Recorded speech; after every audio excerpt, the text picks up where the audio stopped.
She thought he was just a poor crippled beggar. She fed him every day with her little food. But one morning, everything changed. Who was this man? Why did he choose her? And what secret had he been hiding all along? Sit back and find out as we dive into this shocking and heart-touching story.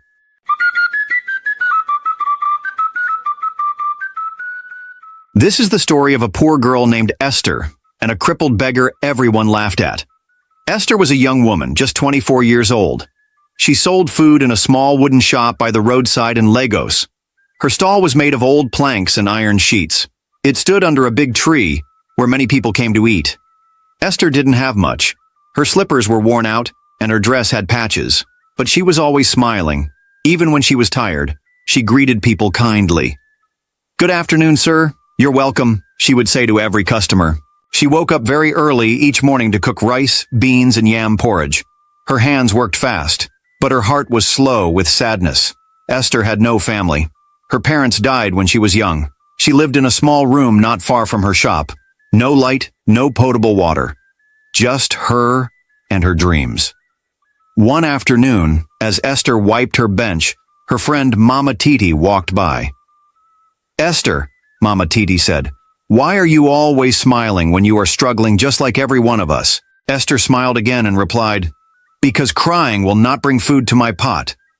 Mama Titi laughed and walked away, but her words stayed in Esther's heart. It was true. She had nothing. But she still gave people something to eat, even when they couldn't pay. She didn't know her life was about to change. Every afternoon, something strange happened at Esther's shop. A crippled beggar would appear from the corner of the road. He always came slowly, pushing his old wheelchair with his hands. The wheels made a rough sound on the stones. Creak, creak, creak.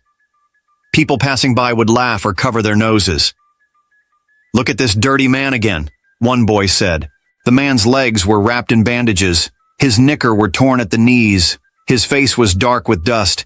His eyes were tired. Some people said he smelled. Others said he was mad. But Esther never looked away. She called him Papa J. That afternoon, as the sun burned hot above, Papa J pushed his wheelchair and stopped beside her shop. Esther looked at him and said softly, "You're here again, Papa J. You didn't eat yesterday." Papa J looked down. His voice was low. "I was too weak to come," he said. "I have not eaten in 2 days." Esther looked at her table. Only one plate of beans and yam was left. That was the food she wanted to eat herself. She paused for a second. Then, without a word, she picked up the plate and placed it in front of him. "Here, eat," she said. Papa J looked at the food, then at her. "You're giving me your last plate again?" Esther nodded. "I can cook again when I get home." His hands shook as he took the spoon. His eyes looked wet, but he didn't cry. He just bent his head and started to eat slowly. People walking by stared at them. "Esther, why do you always feed that beggar?" a woman asked. Esther smiled and replied, "If I was the one sitting there in a wheelchair, wouldn't I want someone to help me too?" Papa J came every day, but he never begged with his mouth. He didn't call out to people. He didn't stretch out his hands. He didn't ask for food or money. He would always sit quietly in his wheelchair beside Esther's wooden shop. His head always faced down. His hands rested on his legs. His wheelchair looked like it would break any time. One of the wheels even leaned sideways. While others ignored him, Esther always brought him a plate of hot food. Sometimes it was rice. Sometimes it was beans and yam. She gave it with a big smile. It was a hot afternoon. Esther had just finished serving jollof rice to 2 schoolboys when she looked up and saw Papa J again, sitting quietly in his usual spot. His legs were still wrapped in old bandage. His shirt had more holes now, but he just sat there like always, saying nothing. Esther smiled and scooped hot jollof rice into a plate. She added 2 small pieces of meat and walked over to him. "Papa J," she said gently, "your food is ready." Papa J looked up slowly. His eyes were tired, but when he saw Esther, they softened. "You always remember me," he said. Esther knelt and placed the food gently on the stool beside him. Even if the whole world forgets you, she said, I won't. Just then, a big black car drove up and stopped right in front of her shop. The door opened slowly, and a man stepped out. He was wearing a clean white shirt and dark trousers. His shoes looked shiny, like someone had just polished them. He was tall and strong, with deep eyes. Esther stood up quickly and wiped her hands on her apron. Good afternoon, sir, she said. Good afternoon, the man replied, but his eyes were not on her. He was looking at Papa J. The man didn't blink. He just stared at him for a long time. Papa J kept eating, but Esther noticed something strange. He had stopped chewing. The man took a step closer and tilted his head, like he was trying to remember something. He turned to her and said, Please give me 1 plate of jollof rice. Add meat. Esther quickly served the food and handed it to him. But as he took the food, he looked back at Papa J one more time. This time, his eyes looked unsure. He opened the car door, entered without a word, and drove off. The next morning, Esther woke up early. She swept in front of her food shop and cleaned her wooden table like always. As the sun rose, she kept looking down the road. Any moment now, she whispered. Papa J will roll in. But hours passed. No wheelchair. No Papa J. By noon, her heart began to beat fast. She walked to the side of the shop and looked down both ends of the street. Where is he? She asked herself.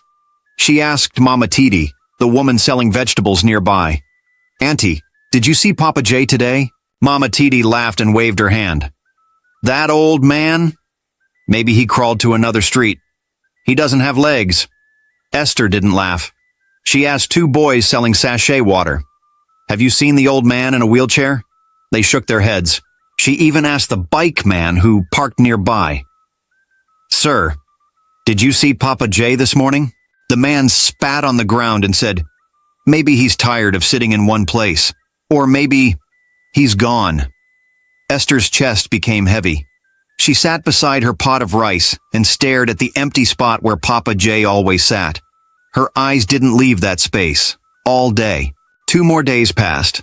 Still, no sign of Papa J. Esther couldn't smile like before. She served customers, but her face looked sad. She couldn't eat much. Even the smell of her sweet jollof rice made her feel sick. Her thoughts kept running to Papa J. Did something bad happen to him? She said quietly. At night, she sat alone in her small room behind the shop. She held the last plate she served him with and looked at it.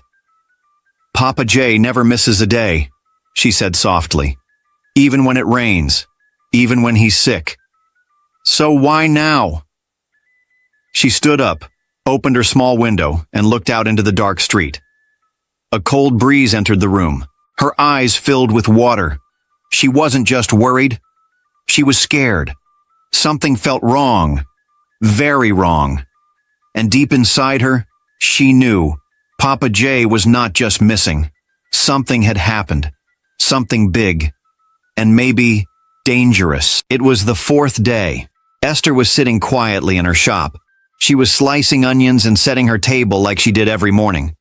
Smoke rose from the fire as she boiled water for the rice. Just then, a black car stopped in front of her shop. A tall man came down. He was wearing a bright red cap. His shoes were shiny, and his clothes looked expensive. Esther had never seen him before. He didn't smile. He didn't greet her. He just walked up to her table and handed her a brown envelope.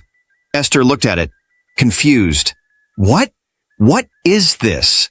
She asked, holding the envelope with 2 hands. The man didn't answer. He just said, Read it, and don't tell anyone. Then he turned and walked back into the car. Before Esther could say another word, the car drove away. She looked left. She looked right. Nobody else was watching. With shaking hands, she opened the envelope. Inside was 1 white paper. She opened the paper slowly. There were only a few words on it. Come to Green Hill Hotel by 4 p.m. Don't tell anyone. From a friend. Esther stood still. Her mouth opened a little, but no words came out. Her hands began to shake. Green Hill Hotel? She said softly. But I've never been to a hotel before. She looked at the paper again. Her heart was beating fast. Who sent this? What kind of friend? She looked down the road. The car was gone. She looked at the paper again. Esther held the envelope to her chest. She looked at the sky. It was cloudy, but she knew one thing for sure. She had to go. At exactly 3:30 p.m., Esther stood in front of her small shop. She looked at the lock in her hand, took a deep breath, and closed the wooden door. She turned the key twice. "God, please go with me," she whispered. She walked to the road and stopped a tricycle. "Green Hill Hotel," she told the driver. As they drove through the busy Lego street, Esther held the brown envelope tightly in her hand. Her heart was beating fast. She didn't know who sent the letter. She didn't know what would happen. But something inside her told her this was not an ordinary day. After some minutes, they reached the hotel gate. Esther looked up. The building was very tall, with windows that looked like glass. The walls were clean.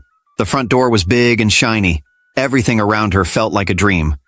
2 security men stood by the gate. One of them wore dark glasses. He looked at Esther and stepped forward. "Good afternoon, madam," he said. "Who are you here to see?" Esther opened her mouth slowly. I got this letter," she said, showing him the paper. "It says I should come here. My name is Esther." The guard took the paper, looked at it, then smiled. "Oh, Esther, someone is waiting for you inside," he said. "You can go in." Right away, a man in a black suit came out from the glass door. He walked to Esther. He didn't say much. "Come with me, please," he said, and began walking back inside. Esther followed him. Her legs felt weak, but she kept moving. The man in black led her through a long hall. Then he stopped at a tall brown door.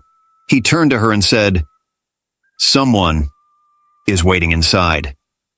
Esther's heart beat louder. She looked at the door. Then she looked at the man. "Can I go in now?" she asked. The man nodded. "Yes, just go in. You're safe." Esther took one deep breath.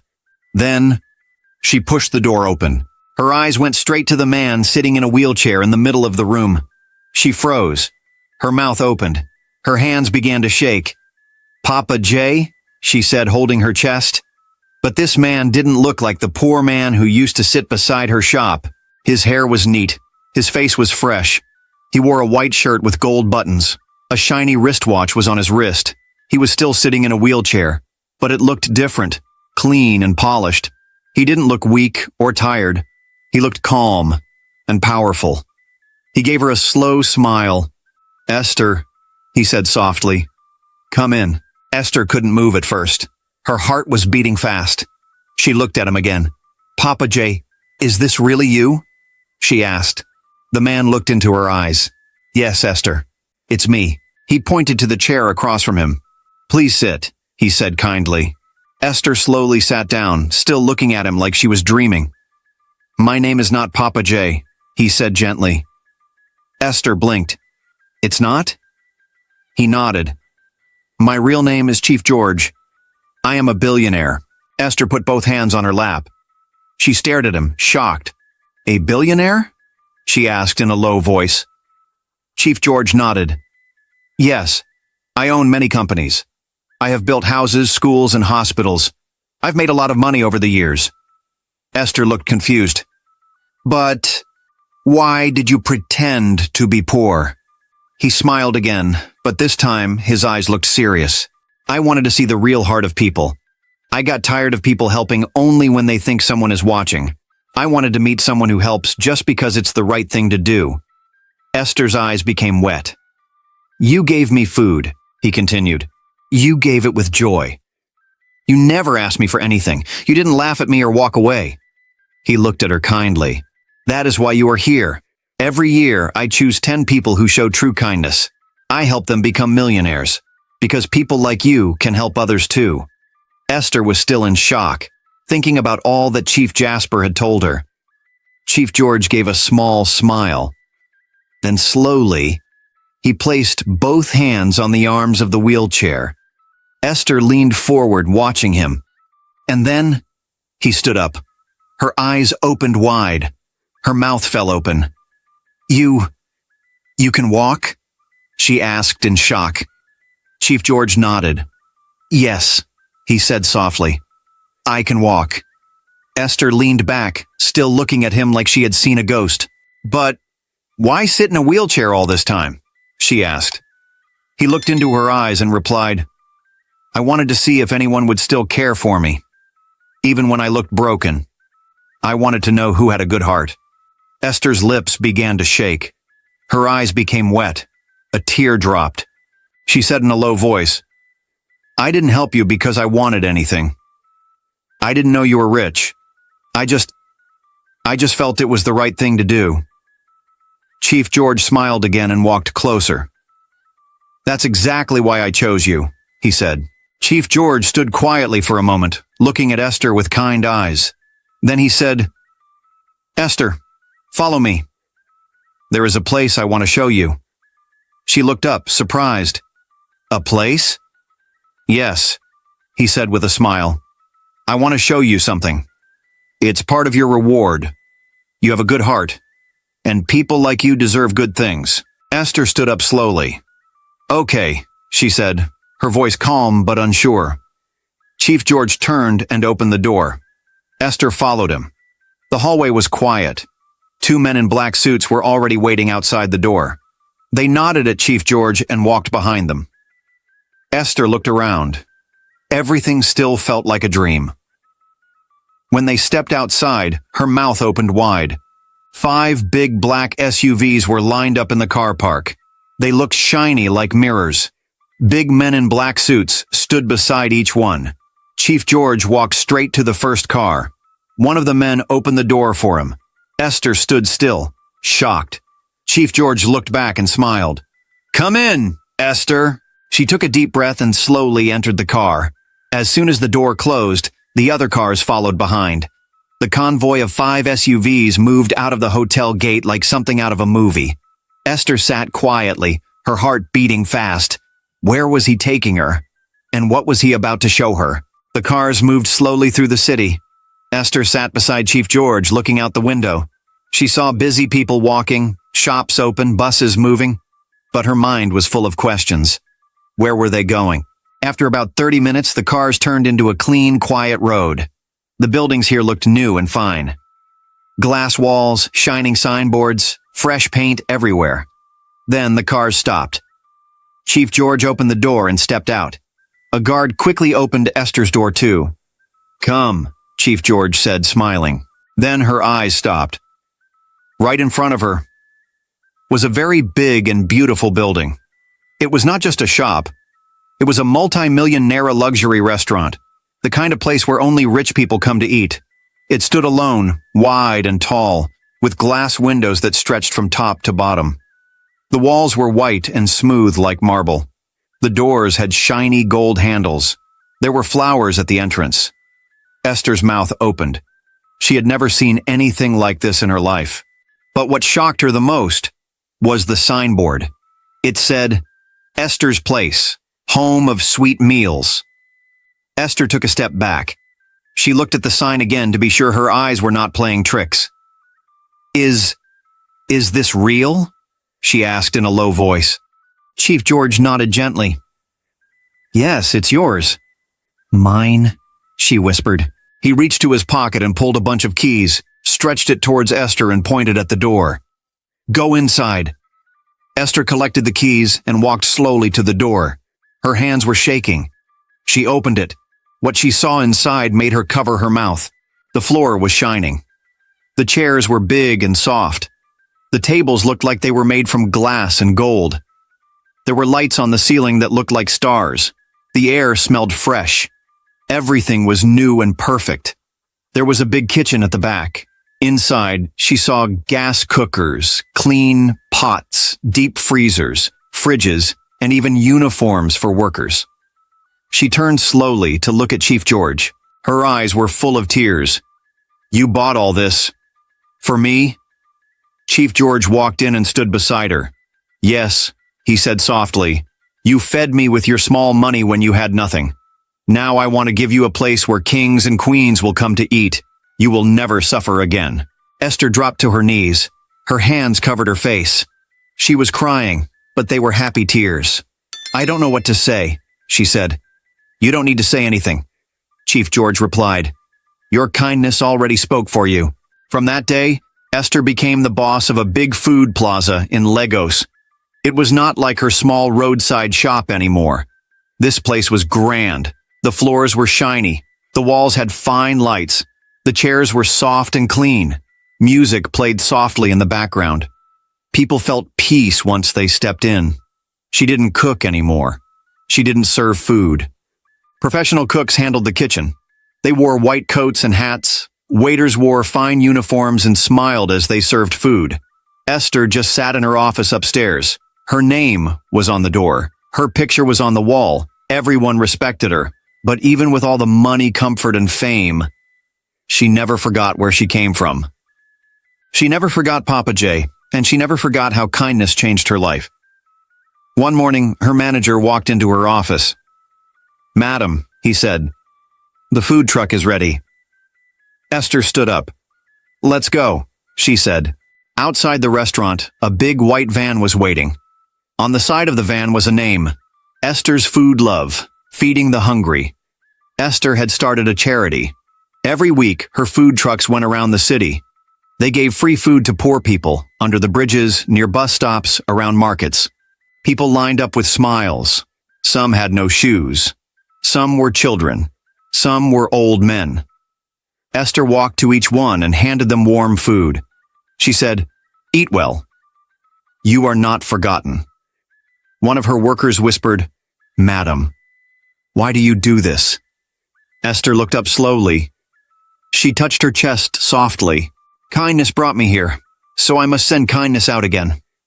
The worker nodded quietly, and as they all watched the people eat and smile, the sun shone gently on Esther's face. She looked up at the sky and whispered, "Thank you, Chief George. Thank you for seeing me." Then she turned, walked back to the van, and drove off to feed the next street. Her life had changed forever, but her heart stayed the same.